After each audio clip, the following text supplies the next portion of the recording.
Guys, ngayon naman ay sasagutin ko yung katanungan sa atin na papaano kung matraffic or madami nagliliparang helicopter at saka aeroplano sa airport. Yan guys.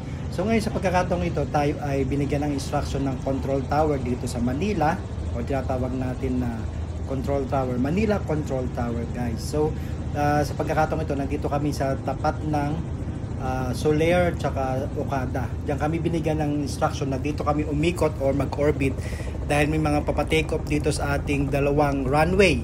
May dalawa po kasing runway ang ating airport dito sa Manila. So yan, nandiyan tayo sa tapat ng Okada ngayon dahil binigyan tayo ng instruction na orbit muna tayo at hindi po tayo pwedeng lumanding dahil maraming traffic.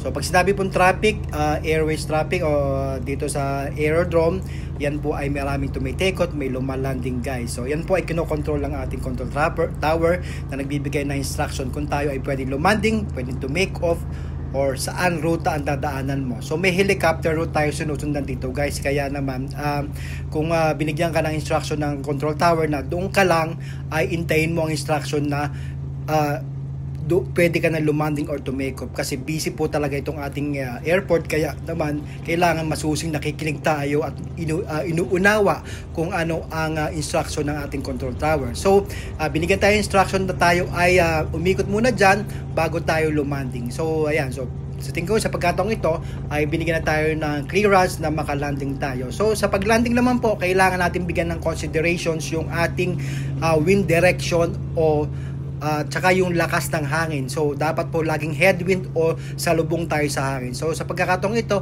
nagpa-pattern na nga po tayo dyan papunta sa landing dito sa South Bravo Helipad, kung saan yan ang designated area ng helicopter kung saan tayo pwedeng to make up at lumanding. So guys, kailangan sundin natin ang ating control tower dahil siya nakakaalam lahat ng traffic.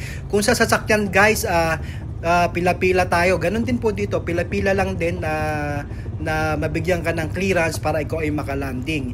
Hindi po tayo basta-basta pwedeng pumasok sa aerodrome or sa area kung saan may control tower. Yan po ay monitor para sa ganon maiwasan ng anumang disgrasya or eventualities na magkabanggaan ng ating mga aircraft o ating helicopter o ating aeroplano.